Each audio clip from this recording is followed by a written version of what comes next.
From the vacation capital of the world, it's the Nick Carioti Show. So now when most people think about a habitat home, they're thinking of a simple square wood structure with only the most basic amenities, but that's not really how it is, correct? No, well, we want the homes to be attractive, and we want people to want to live there. So they actually have some great things. Each home, I mentioned Whirlpool a second ago, and they donate a refrigerator and range for every home nationwide, and then we purchase a washer and dryer, so they come with appliances. Right. Our director of construction really has an eye towards keeping the home, affordable, but also making it an attractive place to live. He'll add windows to let more light in where he can and things like that. So Sure. We want people to want to live there. And I have to say, after being on a build, I go home and I look around and I think, wow, I really need to fix this place up. You're right. When they start looking better than some of the homes around them, you realize you're doing something pretty good. And I would imagine that's something. I would imagine that's something important too. You want the neighborhood and the neighbors around to be able to see that it does blend in and fit in with the neighborhood well, and that it was an improvement that's going to help their property values rather than some sort of subsidized housing that's not going to contribute to the neighborhood. Correct? Oh, definitely. And we oftentimes will have neighbors come out and talk to us. I had a woman come out the other day. We were working on one of our rehab homes, and she was very excited to see that we were the people that had purchased it, and that we were going to be doing so much work on the property. And we'll have neighbors come out and be working on their yards while we're working, just because it really shows that people are in their community wanting to improve it. Sure. Well, just like you said, when you were on a build, you saw what they were doing, you're thinking, gee, I got to start fixing up my place. Neighbors would probably feel that way, just think like, hey, it really motivates people to want to do nice things when they see other nice things being done out there. It really does. Having so many volunteers from the community out there supporting a homeowner, that's the one thing that our homeowners are constantly amazed at and our neighbors are constantly amazed at, that so many people are coming out and putting in their time when they don't even know the person to improve their quality of living. Sure. That it really inspires the people around them to get involved as well. Of course. Good people always inspire other good people, so I would imagine that's an attraction as well. Wonderful, wonderful. Now, I was fascinated to hear about Staghorn Villas. That's Habitat's first multifamily community. Can you tell our listeners about that a little bit? It is our first multifamily community. We started that we started with volunteer labor in 2009, and we just completed 58 townhomes. Mm-hmm. It is a great community. It allowed us to do some really interesting new things, and it came at a time when land costs were just getting really high, and we needed to make the best use of our volunteers and our finances. And so Sure. We were able to purchase a piece of property and start construction.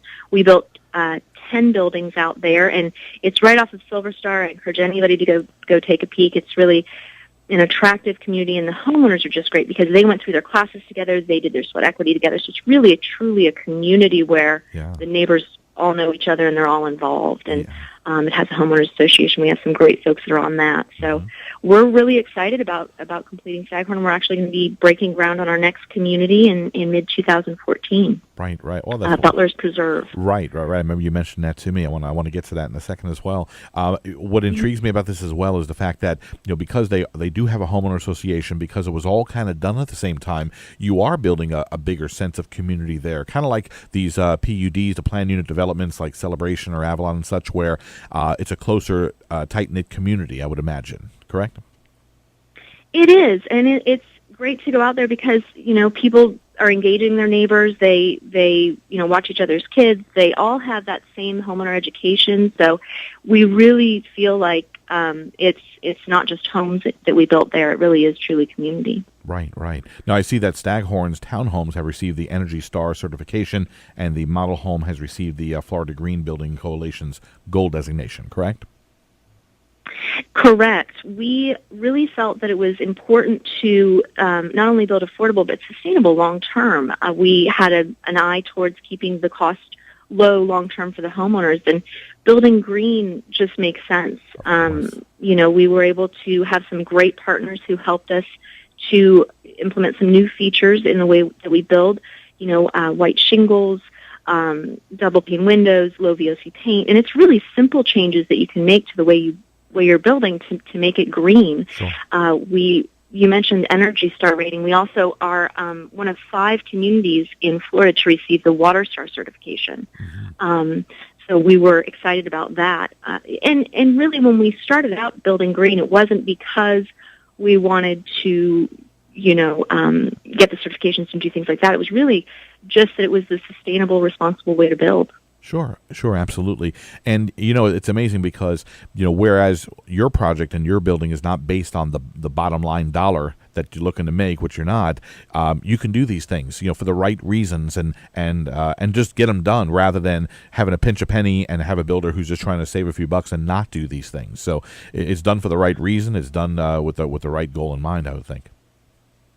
Exactly. Well, and truly, we do look at that bottom line because we are passing those costs on to the homeowner. So we wouldn't have done it if it was, raising that end mortgage for them. But it really keeps the costs low. I know I was looking at some of the power bills from Staghorn, and they really are reasonable. It's a 1,500 square, or it's 1,150 square feet, and to heat it and to cool it, it's much lower bills than if we hadn't gone green. Oh, sure. I'm sure I'd be very jealous to hear what it was, too. So I'm glad you didn't have an exact number for me because I'd be jealous. But I know. It was one of the bills was like $83. Oh, gosh. That's crazy. Yes, that's very nice. Very nice, yeah. And now we're working with a program with Orange County, the Neighborhood Stabilization Program, where we're purchasing and rehabbing foreclosed homes. And we've been able to look at the power bills prior to the rehab and after the rehab, and there really is a significant difference when you go in there and you're putting in those more energy efficient windows, and when you're putting in that extra insulation and things like that. Sure. It's staggering to see those numbers. I can imagine. And that must be a really great resource for you now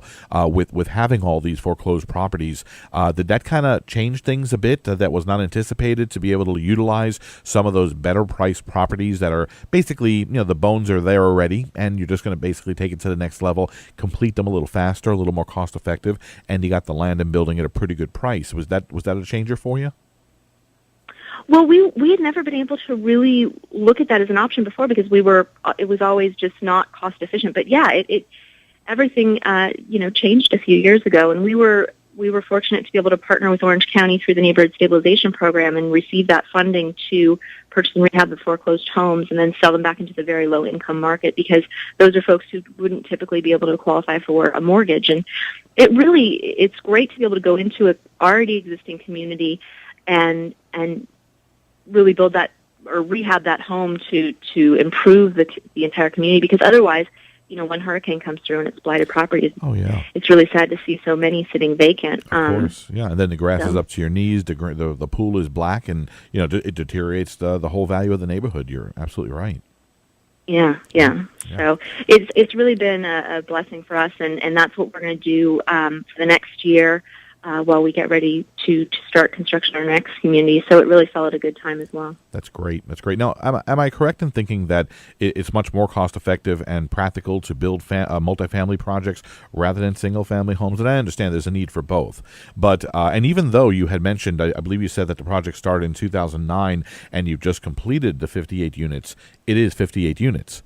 And 58 units in a single-family capacity, I would imagine, would have taken a lot longer than that to build that many single-family homes, correct?